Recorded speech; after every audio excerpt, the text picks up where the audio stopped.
work out, but we will see. My name is Ralph Wolff. I am the owner of Jersey Coast Appliance.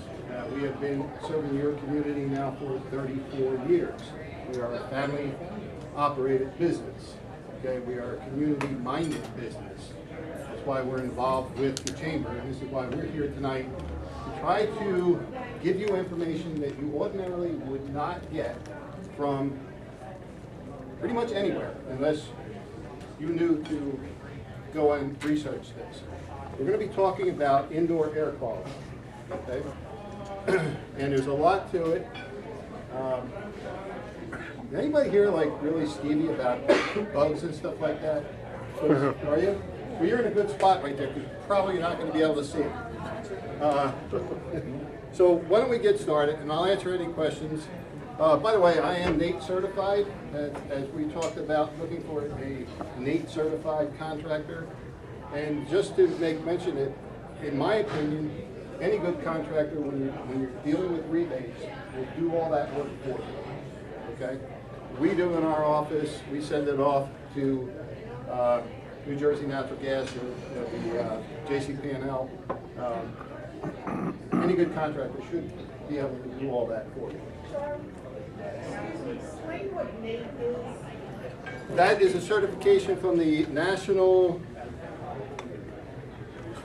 Association for Trained Excellence. I believe that's what the acronym means. But it's a certification that basically you have to go to this class, and then you have to take an 8-hour test based on the discipline of one of the one of the disciplines that you want to be certified in, whether it be air conditioning, duct certification, whether you want to be refrigeration or heating.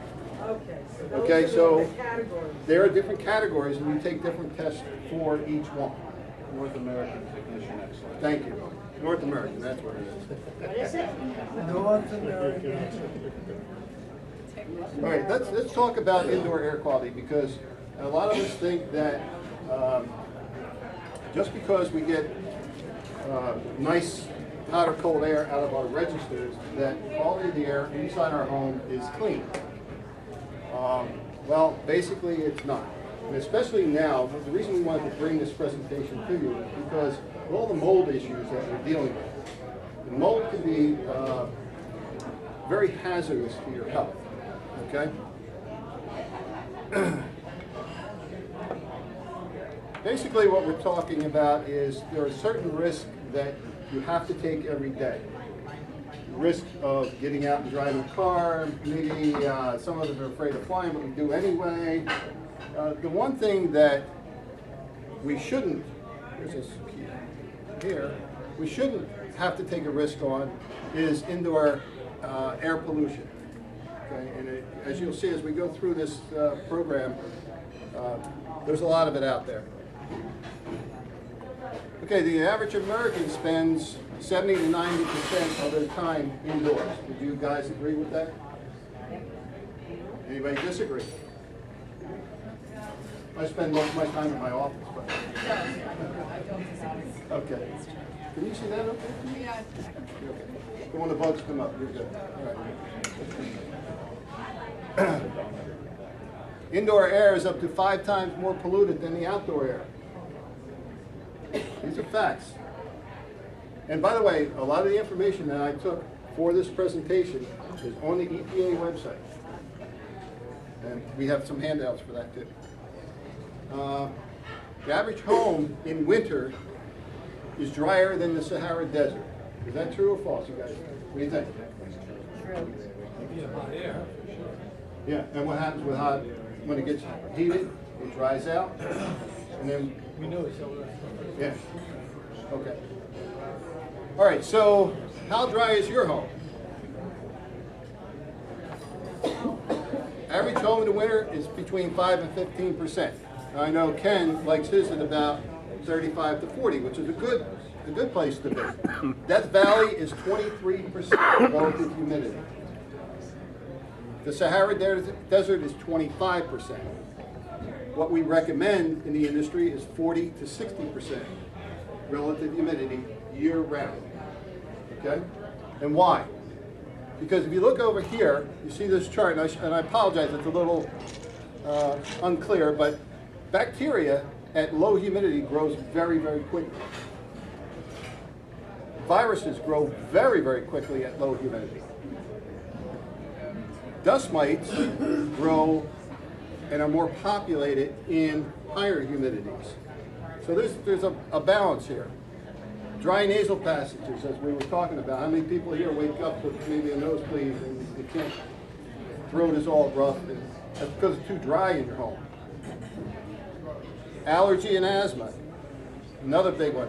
And if you look with the allergy and asthma, it's only going to be at around that 50% mark that it's going to be controllable within the house. Furniture and wood, if it's too dry in the house, what happens to your wooden chairs? Yeah, you get real loose, right? And then in the summertime, when the humidity comes back, they swell up. You can even look at the miter joints in your home, around your wood frames, your windows and doors, and you see them in a real dry house, they'll start to separate in the wintertime and come back together in the summer. And of course, how many people have walked across the carpet, touched the door, and got an arc about this big? Right? Absolutely. All right, so that only happens in a low humidity setting. But you can say it doesn't happen in a higher humidity setting. Anyone here with asthma? Know of anyone with asthma?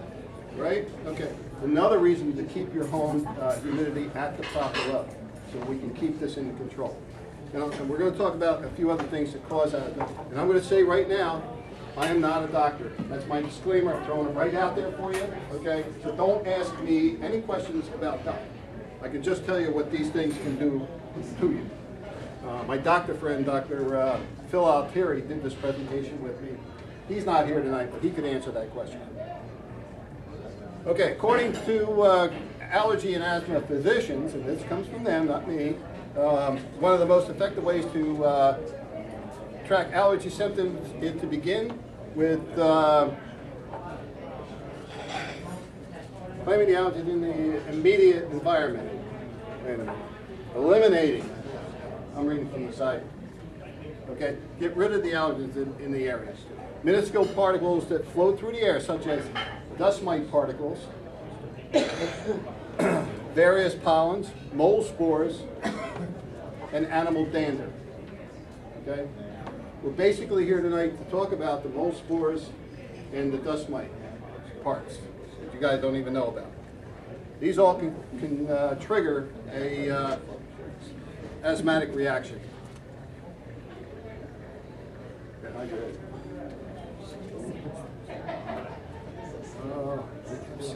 Trying to get some sound.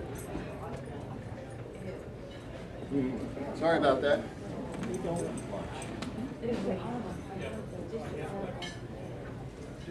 Well, now.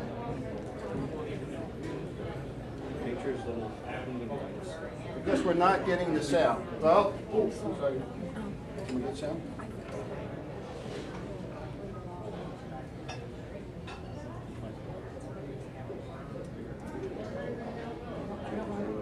No, don't worry about it. We go back to it. It's real fast. Technical difficulties. They may have to use the bathroom. We're good.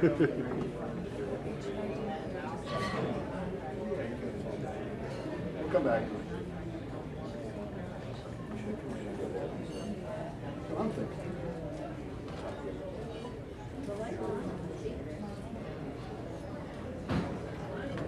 We're trying to get there, folks.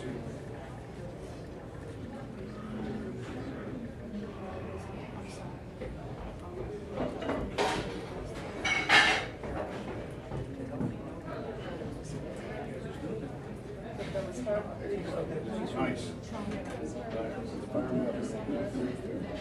We'll get right to it.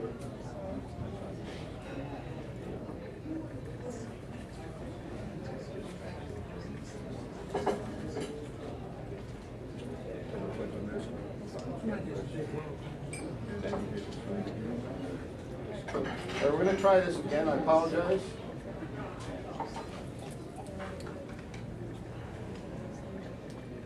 You get sound? cause big problems. These tiny bugs live in nearly every home and survive on old skin cells shed by humans and pets. Dust mites are not usually harmful to humans. They don't bite or suck blood, for instance, but their feces and dead bodies are so small that they can be inhaled as dust and in some cases cause allergies in some people. If a person living in your home is allergic to dust mites, you'll need to take measures to get rid of any of the mites and remove the source of the allergic reaction. One place to start is by reducing the humidity in your house. If the humidity level is below 50% in your home, you'll see a greatly reduced dust mite population. Cleaning your house regularly is also good. Invest in professional upholstery cleaning and carpet cleaning, especially when there are pets in your house. Have a professional cleaning service clean and vacuum your drapery, floors, and upholstery on a regular basis.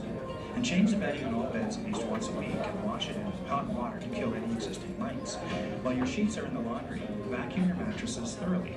Dust mites love living in our bedding because we shed millions of skin cells in our beds, so this step is especially important for improving your situation. Use an air filter too, but be sure to use a high-quality filter that can catch the microscopic mites and byproducts. Don't use a washable filter because they can actually harbor mites and make the problem worse. Be sure to use appropriate allergy-reducing filters in the furnace as well. If you have a more severe case of sensitivity, more drastic steps may be necessary. Pets are a major source of mites because the tiny critters love their dander. If you can't reduce the mite population with a pet in the house, you just may have to move the pet somewhere else. Finally, make your home less favorable for the dust mite population. You can buy latex covers for your mattresses, hypoallergenic pillows, and short pile carpeting. And don't have overstuffed furniture, since this kind of furniture can contribute to dust mites. If mite allergies are a problem in your home, try several of these methods until your symptoms decrease. Once you're able to live with greater comfort in your home and breathe easier, you'll be glad you went to all the trouble.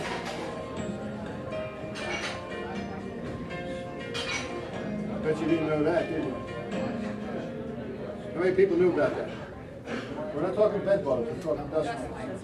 Okay, little, can't even see them creatures that, when they break up, they're in the air, all kinds of good stuff. By the way, there is going to be a test at the end of this presentation. Oh, you think I'm kidding?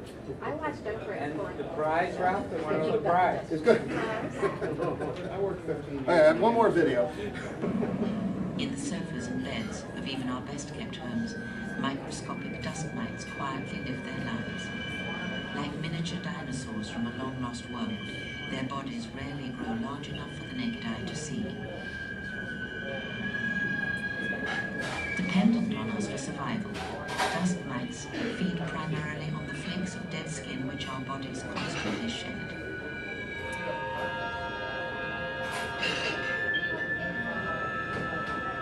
Our skin itself hides a miniature world from the normal view of our eyes. When seen at high magnification, an alien landscape appears. Stubbles of hair grow like tree stumps in a terrain whose complex ecology supports a wide variety of life. On almost any strand of hair, tiny fungi can be found. In numerous forms, their population on our hair and skin numbers in the tens of thousands. Our intimate fellow travelers, fungi have lived with us through evolution to establish a permanent niche in the habitat of our skin.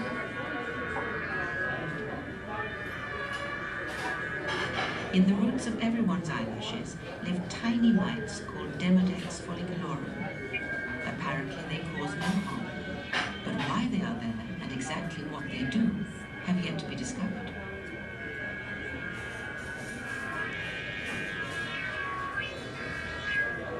The varied micro-landscapes on the surface of our bodies can also fall prey to less desirable guests.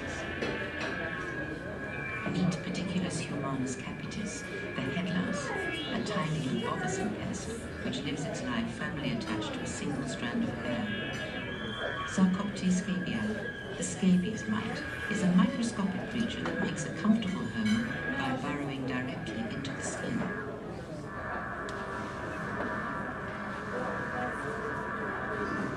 On the warm, moist regions of our skin, there is life in enormous abundance. Bacteria, the simplest form of free-living life, are constantly with us.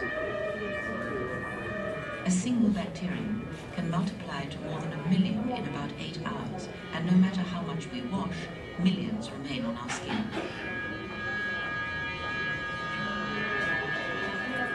Each of us is the keeper of a huge, invisible zoo. In fact, at any given time, there are as many creatures on our bodies as there are people on Earth.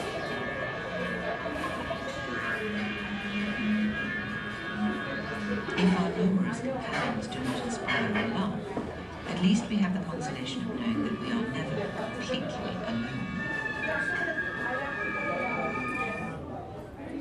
That'll make you want to go home and jump in the shower, won't it, huh? Yeah. So anyway, my point in showing you that is that no matter what we do, we have these organisms with us all the time. We don't need more. We don't need to be exposed to more. And so the healthier we can keep the air inside of the home, the less exposure that everyone's going to have to things that, like mold, cause problems, health problems. Mold is a fungi. There are more than 100,000 known species of mold. Mold can survive the cold of space and also very, very high temperatures. High spore levels in the air can have health effects on people. Many people have gone into a very moldy environment, started sneezing. So long term can seriously cause problems, especially if mold spores get in the lungs. Okay. Symptoms would be congestion, hay fever, allergies, just to name a few. Water-damaged buildings material is a good food source to promote growth in the home environment. Toxic mold can be of any species. Mold becomes toxic when one of us, are overexposed to it. And I'll tell you a little story. A friend of mine worked at in the lower level of an office building and started to feel ill. And she worked there about 6 months with these conditions, and it turned out that she was being exposed to some black mold that were from pipes that were leaking in the ceiling. And it presented a very, very serious long-term health effect for her. She didn't even know. Yeah. That was my first idea. Right? Yeah. When people are constantly exposed to high mold spore levels, a host of symptoms can develop. We talked about that. Inflammation of the sinuses, irritation of the skin, breathlessness, headaches, runny nose, sore throat. This is wonderful to talk about while we're having pizza, isn't it? Yeah. I thought it'd be a good one. I was going over this right before dinner with my wife the other night. She said, "Ralph, please, come on. Yeah, come on, I'm trying to get dinner ready. You know, it didn't work out." Mold can come in many colors. Mold can grow on many types of material. And this the type of material that it grows on will actually dictate the color of the mold itself. Black mold symptoms can vary from person to person. It's also been known to kill infants. And I've run across a lot of folks who, after the storm, had a place to stay, whether it be upstairs or an area, and they had small children, and they weren't remediating the crawl spaces and things right away, the duct systems, and it just breaks my heart to see that they're exposing their children to that kind of mold within their house. So you try to tell folks that, and you know, I guess it's a choice of either having a place to live or exposing their children. I don't know, I myself would choose something else. Mold reproduces by means of tiny spores. If you get those little spores out in the airstream, you're breathing them in. And that's why when you see these guys in white suits, goggles, and a respirator, it's important that they use these when they're working in areas that are mold infested. Moles will flow through the air, they produce allergens, and some are potentially toxic. So, what is a sick house? Anybody know? What's a sick house? Yeah. And when people are living in the home, they become ill. So it's really important that your home does not become a sick home. In the business world, we talk about sick buildings. And we have to be very careful when we have large buildings that we don't, the building doesn't turn into a sick building. That could mean a lot of different things. Symptoms of a sick building, there's a whole bunch of them, and they can be confused with other things. Nasal congestion, I'm not going to read through every one of them, but I think this one down here, with bleeding lungs, is really, really important, okay? Because when you start breathing in these mold spores, you just don't know. Everyone is different. There's no set, I guess, condition, because some molds will affect some people, some won't. But the bleeding of the lungs, really important. Take that into consideration. And I can't even pronounce this, and I'm sorry this slide is here, but you can see what it's talking about. Phil was popping these things in here, Dr. Phil. Anyway, you can see how the mold spores get in the lung, cause problems. Anybody see that lately? No, absolutely not. No. That doesn't happen in any buildings around here. If you leave it go, what happens? It just grows in the whole room. It takes on a life of its own. It does. Well, it is a lot. That's the whole thing. Mold is a lot. And in order to get rid of it, you have to kill it. The biocides, like bleach, will kill it. There is some controversy about that. You don't have to talk. I don't think bleach doesn't really kill us. What's it do? Turns it white? I hired a company to do mold remediation on my house. They came in and did the whole thing. And now if you see my house, because my house is still uninhabitable, but they sprayed, plus they painted on the retardant. So every piece of wood in my house is now white, where the mold, retardant was put. So I'm not familiar with that. Most people I contacted do not advise you to use bleach. The EPA does. Because it's a biocide just like any other of the more expensive ones. Like if you went to Home Depot and you buy, how much is a gallon of bleach? $3, something like that, $4. They sell the biocides for $35, $40. But according to the EPA, okay, and I can't substantiate this, bleach will kill the mold. It kills it, but only temporarily. Right. It's not a permanent fix. Okay. Is that the rental houses where, see the bleach, kills Right. the mold, it's gone for a couple of weeks, and then it'll come in. So they also recommend that you scrub it with a detergent. Okay? And actually, I have a booklet here, if anybody wants it. I only have a couple on how to remediate some mold. Okay? I mean, you can do things yourself. Yeah. But once if you read the directions on how to do this stuff yourself, you'll You don't want to do it. Yeah. It's big bucks to have a company come in, but I felt more secure. How about that when you took your sheetrock down? Took your drywall down, you see that growing behind the wall. It's one of the reasons why they have to take it all down.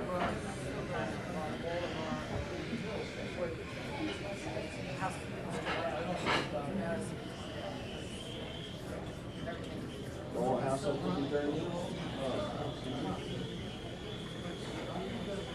Okay, so we're talking about indoor air quality, and we talk about all these horror stories with the mold because that's what we've all been exposed to with the flooding. We're also talking about bacterial growth, viruses, molds, and dust mites. That's all part of indoor air quality, and that's what you should be looking at to try to rid the airstream within your home of these kinds of bothersome issues. We talked about dry nasal passages, allergy, asthma, and static electricity. They can also be controlled with the right humidity. Humidity is so important. Now, I'll talk about a couple of things. A lot of people will just go over to Home Depot, buy a humidifier, and throw it on their system.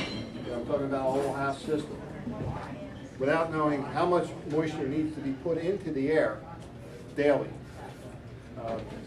The very best way of dealing with adding moisture in the wintertime is to have a unit that runs by the outdoor temperature.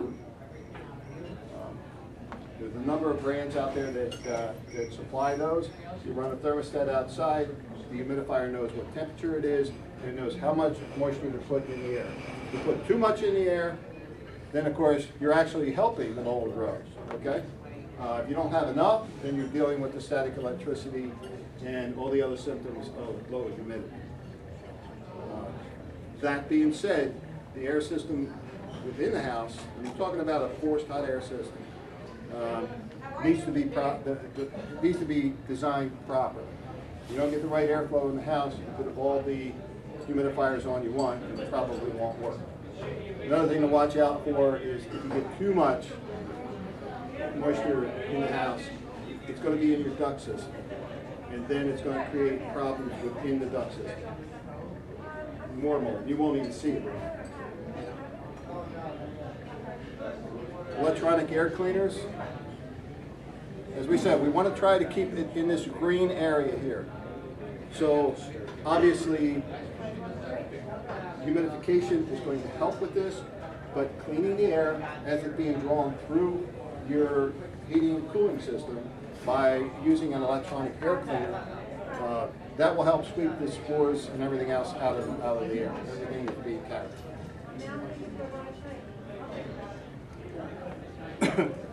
We were talking about electronic humidifiers. How many people know about the ultraviolet lights? You like them? If done properly, when they first came out, they were tubes about this long. They still use them, and they go over the air conditioning coil inside your furnace. Okay.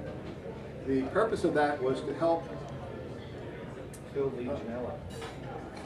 Yeah, kill anything, any mold that would be building up around the coil. It had some minor advantages to the rest of the airstream, but not much, because you'd have to have, it doesn't move, it just stays in that area. What we like to use is an air purification system that produces a hydrogen peroxide, and it goes in the duct system, and it continues to work whether or not your furnace is working or not. It produces a molecule that will actually seep out and flow by itself without the force of air. Okay? And that brings one other thing to mind. Air cleaners can be very dangerous. How many people here have seen the on the Home Shopping Network? What is that air cleaner? Help me out, somebody. What is it? I know what you mean. You know what I'm talking about? Yeah. So what it sweeps the air? Yeah, we know. I think it's like $400 for the thing. I'm sorry, I can't remember the name. Anyway, oh, and then they're going to offer you one free to put by your bedside. Okay, so So you load these your room up with O3. ozone, that's what we're talking about. According to the EPA, the human body should only be exposed to 10 parts per million in a 24-hour period of ozone. Anybody know what ozone does? Yes, sir. Displaces the oxygen. It does. But what else does it do? It also attacks the brain, as well as the lining in the lungs. Yes. It can do a lot of damage to the body. Yes. Now, this other product that we were talking about, if you look at their specification, it puts out 80 parts per million in a 1-hour period. Okay? It's way, way above what the recommended exposure level is. So be careful. These products that they sell on TV, they're not good. A lot of this stuff That's is closer just, to what they use for the hotels. I'm sorry? That's closer to what they use for the hotels. What is? 80 parts per million.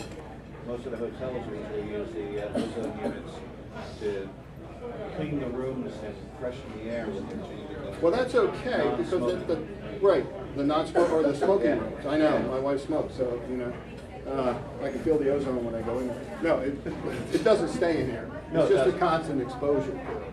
And, you know, a lot of people, now, you know, we're talking about the dust mites. You can kill them with ultraviolet light. There are vacuums that are being made out there that have ultraviolet lights in there specifically to vacuum your bed. Okay, to kill them and get rid of them. Are you in the industry? Not anymore. So you're a good help to me. Thank you. I was for 15 years though. Okay. So I'm making a mistake. You tell me later, okay? I've been out longer than I was in. Yeah, this guy here, Mr. Mole. Got to watch out for him. Okay, I told you it was going to be a quiz. I thought I was kidding. All right. So, let's go to the first question. I know everybody was awake because I was watching. True or false? Foam rubber should be used to avoid trapping moisture, which promotes mold and dust mite growth. That true? You use foam rubber? You're asleep. I know. I see how they go. Let's see. Nope. Use Dacron or other synthetics for pillows. Avoid feathers or foam rubber, which traps moisture and promotes mold and dust mite growth. Okay? A lot of good information out there on that EPA website. Keep going back there. There's a lot of good information on there. Okay, true or false? Allergen-proof casings should be used for pillows, mattresses, and box springs. True? Don't take them off and wash them. Okay, if you're wrong, you buy me a drink, all right? Ah, you're all right. Okay, I think Ken fell asleep. Oh, No. Yes, and also if you really, really want to go crazy with it, tape over the seams, over the zipper. If you take them off to wash them, you release everything that's in them. So you gotta leave them on and not take them off to wash them. Is that right? Yeah. Okay, so I have uncovered my mattress and all the dust mites are in there. I take it off and I've now exposed all the dust mites to the area. Would you like to hold it up? So you gotta just not ever take it off. What do you do? You know? It's covered and put over your mattresses or pillows. My daughter's very allergic to dust mites. I've been doing this for 25 years. And you just put it on the mattress and What they used to use ago is that we used to put the mattresses out the window. They have those overnight. The sheets, remember that? Yeah, your son will do a good job on it. except the How many guys have clotheslines here? Right? Son is really good for that. Nation blinds and mini blinds should be used to allergy-proof your home. True or false? That's tough. Well, you can clean them much better than you can, a lot of times. So your answer is true. Yeah, I think. How many trues? Come on, let me see trues. 1, 2, 3. What do you want, true or false? It's true or false? What is it? True. So I got 4 truths. Let's see. False. The tentative one down there, Kim. You know? Install roll-up washable cotton and synthetic window shades. Avoid Venetian blinds. Blah blah blah. Okay, because the dust builds up. Okay, so What's the prize? what prize? The prize is you got to buy me a drink. Okay, wait now. Now, I put these out for everybody. These are for my friends at Mitsubishi who does the ductless split systems. Now, if you notice, they're cool little flashlights, but they don't work unless you take out that little black disc that's in the back. All right, I wanted to point that out to you because I almost threw one away. I said, what are you giving me? A lot of rejected stuff. But no, that is not true. Okay, so it still doesn't work. Great. Okay, if it doesn't work, I got extras. Okay, one other thing I wanted to tell you about. Anybody know what this is? Except my friend over here. Size mold. What's that? can't say, okay? I'm asking, does anybody know what this is? It's in the stove. No. Okay, so one of my customers, I don't really want to mess around. Back in the fridge? No. 2 years ago, only 2 years ago, we installed a furnace for one of my customers down in South Seaside. And it was in a crawl space. And obviously, he got flooded. The waters, how long did the waters remain in South Seaside? I don't know, we want Day to and a half? be back. Yeah, okay.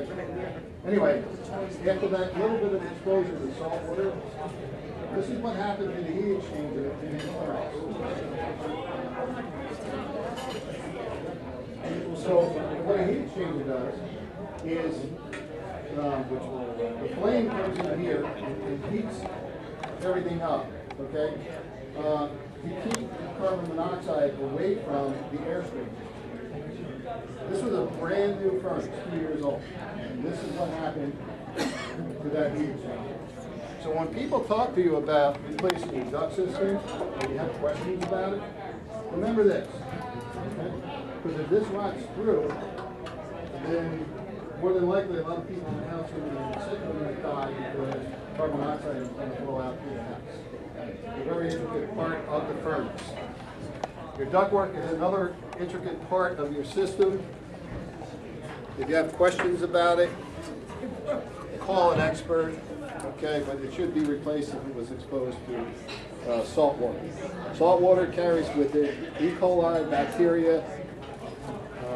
That's why you see that big pile of appliances out there. Thank you. Well, I thank you all for coming. If you have any questions, we're here and we'll help you out. Ralph, your company sells from what? We sell appliances. We are carrier dealers. We sell carrier products. We sell Mitsubishi products for doing ductless split So air systems. conditioning, heating, Heating, regular cooling. appliances, all of that. We do it. And yes, sir. What's your feeling on natural gas pipes or gas pipes that were under your house that were exposed that were There's a told valve. It's a change. Generally, a Teflon tape between seams is, when they screw them together for the runs, they have Teflon tape, and any of that. No, that should be fine. I would suggest that if you have any valves under there, they need to be changed. The meters have already been changed if they've been underwater. If you have electrical cables under the house that have been exposed, you've got to get them out. Because the center wire, the ground wire, is wrapped in a paper. And if there's a junction box down there, the center paper got wet, and it wicked it all up, and it comes in contact with maybe a little slice in the inside, which happens all the time, especially with cheap wire, then it shorts out and you have a fire in your house. And you don't have to worry about rebuilding your house. Yes? I have a question. I think it's legitimate. Okay.